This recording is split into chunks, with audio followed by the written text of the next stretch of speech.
안녕하세요. 30년을 함께 살던 집사람이 바람이 났습니다.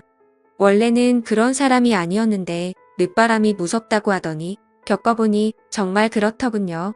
바람이 나니까 눈에 아무것도 보이지 않고 주변에서 누가 뭐라고 해도 듣지 않았습니다.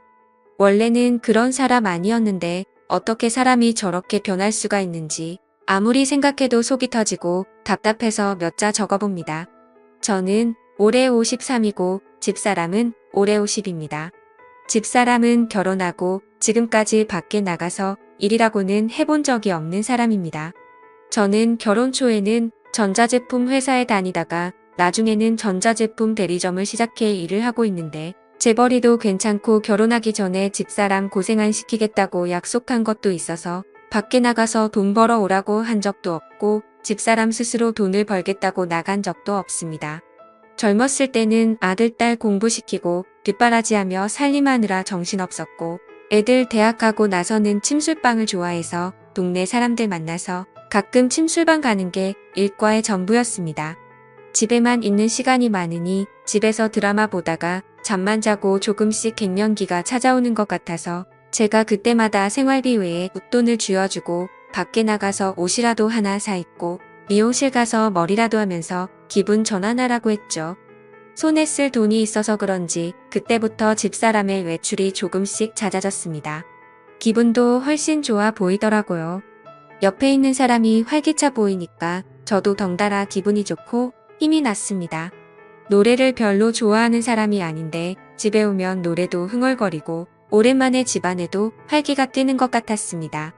그런데 기분 좋고 활기찬 것도 어느 정도여야지 옆에서 지켜보니 조금 과하다 싶은 생각이 들었습니다.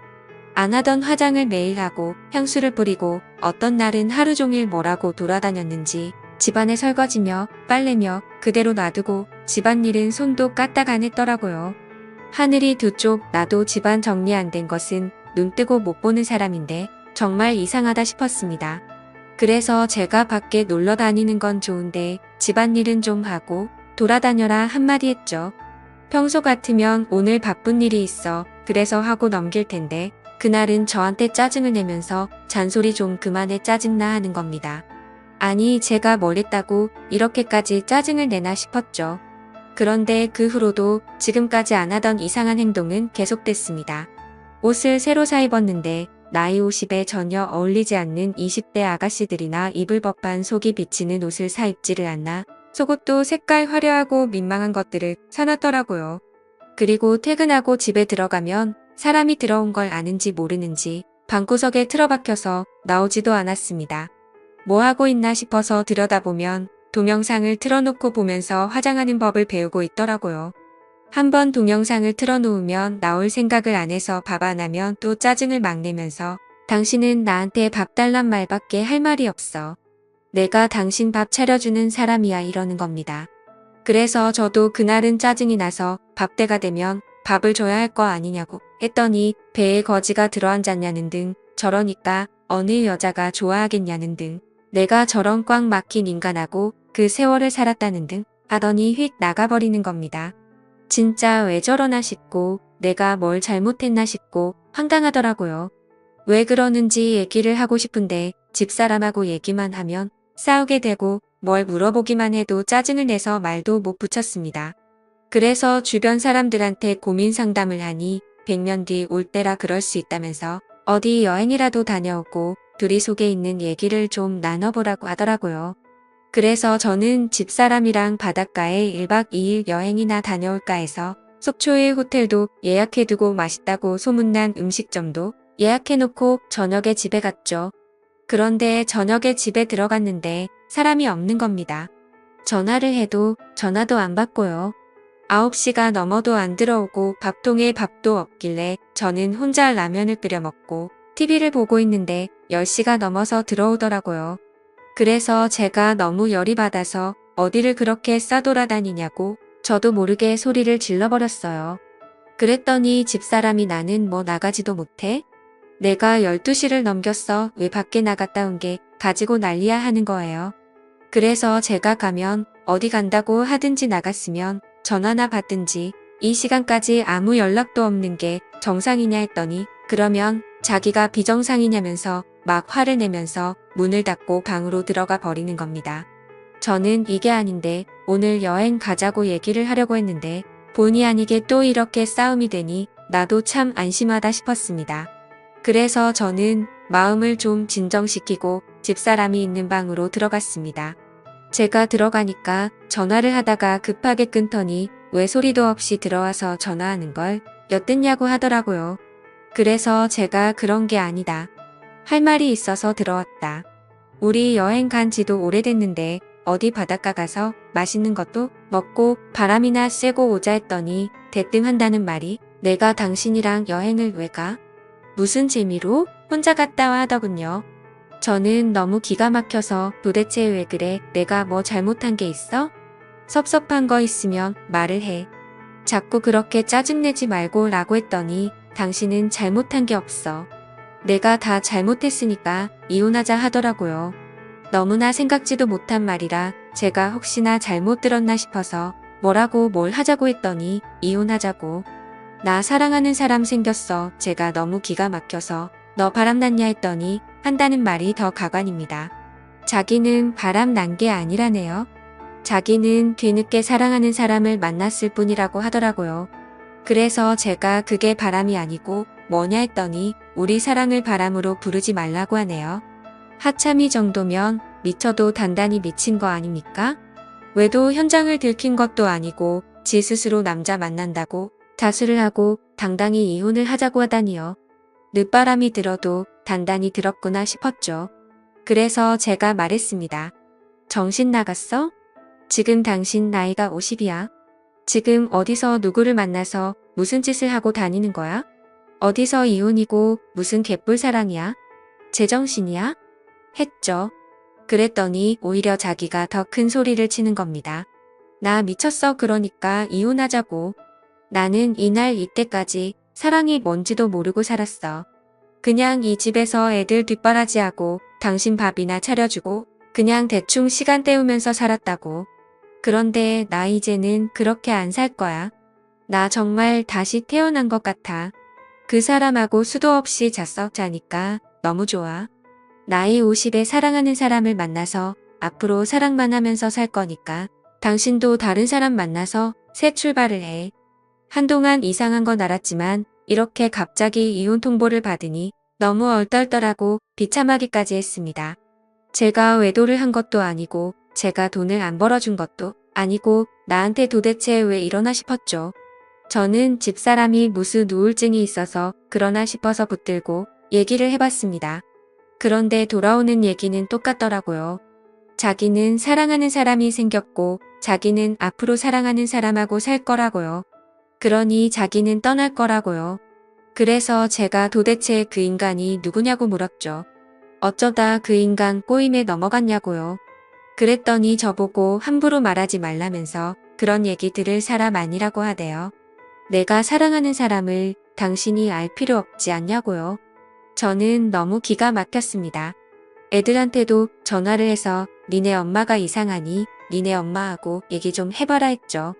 그런데 애들한테도 똑같은 말을 한 모양이더라고요. 니네도 이제 다 키웠으니 자기도 이제 자기 인생 살 거라고요.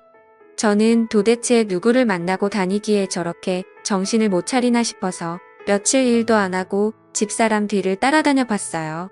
그런데 의외로 매일 만나는 건 아닌 것 같았어요. 제가 집사람 뒤를 밟은 지 3일째 오후 1시 조금 넘었을 때였어요.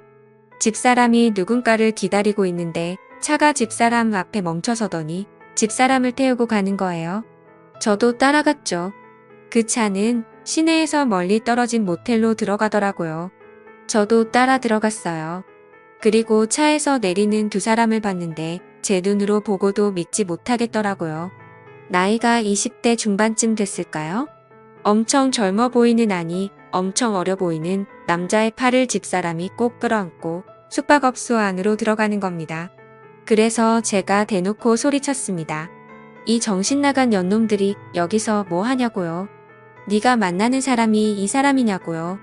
네가 사랑한다는 그 놈이 이 새파란 놈이냐고 물었죠. 그랬더니 그 놈은 놀라서 차에 타더니 집사람을 놔두고 도망치다시피 차 타고 가버리더라고요. 집사람은 난리가 났어요. 너 때문에 저 사람 같다면서 입에 거품을 물고 난리를 치더니 당장 이혼하고 제발 내 인생에서 좀 꺼지라고 하더군요. 저 그날 너무 충격받았습니다. 이건 아무리 붙잡고 달래도 안 되는 거라는 생각이 들더군요. 그래서 그 이후 더 이상 아무것도 묻지 않고 그 사람이 그렇게 원하는 이혼을 해줬습니다. 30년을 함께 살았는데 그놈이 좋다고 눈이 뒤집혀서 이혼하자고 덤비는데 더 이상 붙잡을 이유도 없더라고요.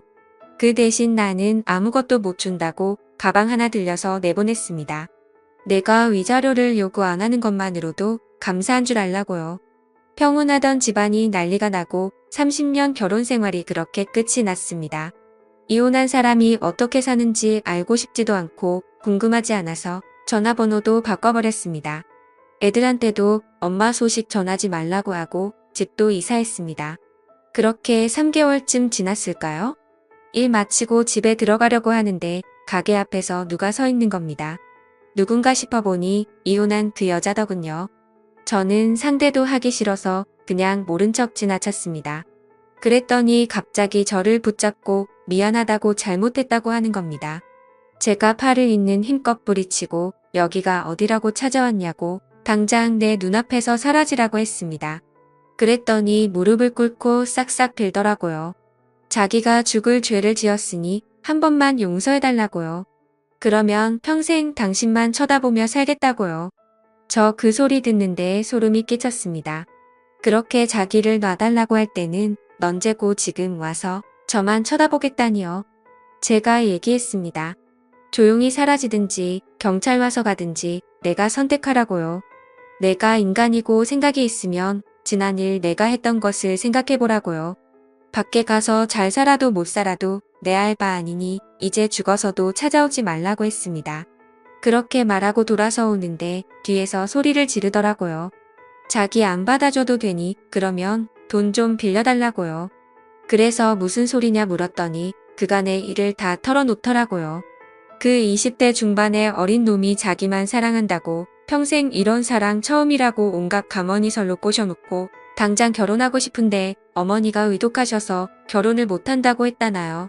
엄마가 큰 수술을 하셔야 하는데 지금까지 엄마 병원비가 너무 많이 들어가서 수술 비용이 모자라다고 돈이 필요하다며 돈을 좀 빌려달라고 했대요. 결혼하면 그 돈 꼭 갚겠다고 행복하게 해주겠다고요. 그래서 이 바보 같은 여자가 자기 앞으로 들어놓은 연금보험을 해지해서 5천만 원을 줬는데 그 뒤로는 아무리 연락해도 연락이 닿지 않더라는 겁니다. 엄마가 있다는 병원에 찾아가 보니 그런 사람은 아예 있지도 않고 그 사람이 다녔다는 회사에 전화해보니 그 회사에도 그런 사람이 없다고 했답니다. 뒤늦게 정신이 들어서 경찰서에 가서 신고를 하니 그 사람 신고한 사람이 한두 명이 아니었다고 하더라고요. 알고 보니 그 젊은 놈이 40대, 50대 여성들을 대상으로 사랑한다고 접근해서 돈을 빼돌렸던 거죠. 그렇게 걸려들어서 신고한 사람만 지금 7명이랍니다. 사기꾼인 줄도 모르고 나이 50에 사랑 타령을 하더니 완전히 탈탈 털린 거죠. 기가 막혀서 말도 안 나오더군요. 젊은 놈한테 정신이 팔려 그게 사기인지 아닌지도 모르고 노후 대책으로 넣어놓은 연금보험까지 해지하다니요. 한심하기 짝이 없었습니다. 제가 그 여자한테 얘기했어요. 네 무덤 네가 팠으니까 죽든 살든 네가 알아서 해. 다 네가 저지른 일이고 네가 받은 죗값이야. 나는 너한테 그런 돈 빌려줄 이유도 없고 너한테는 10원짜리 동전 하나도 아까우니까 2번 다시 내 앞에 나타나지 마. 그리고 나도 네 말처럼 다른 사람 만나서 제2의 인생 살 테니 남의 남편 될 사람 찾아와서 방해하지 마. 알았어? 그 여자 눈물을 뚝뚝 흘리더라고요. 그래서 한마디 더 해줬습니다.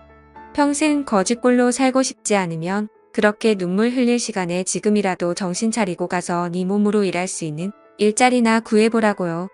이게 내가 니한테 해주는 마지막 충고라고요. 그리고는 저는 돌아서 와버렸습니다. 솔직히 저는 그 사랑이라는 것이 뭔지 모르겠습니다. 사랑한다고 눈이 뒤집혀서 평생을 살아온 사람한테 등을 돌리는 것도 이해가 안 되고요. 저는 한평생 한솥밥 먹으며 이런저런 얘기하며 살아가는 것이 사랑이라고 생각하는데 사람마다 사랑의 기준이 다른 모양입니다. 처음 결혼한 사람과 있는 정 없는 정 다 떨어진 채로 헤어졌지만 만약 저에게 또 한 번의 인연이 찾아온다면 앞으로 잘 살고 싶습니다.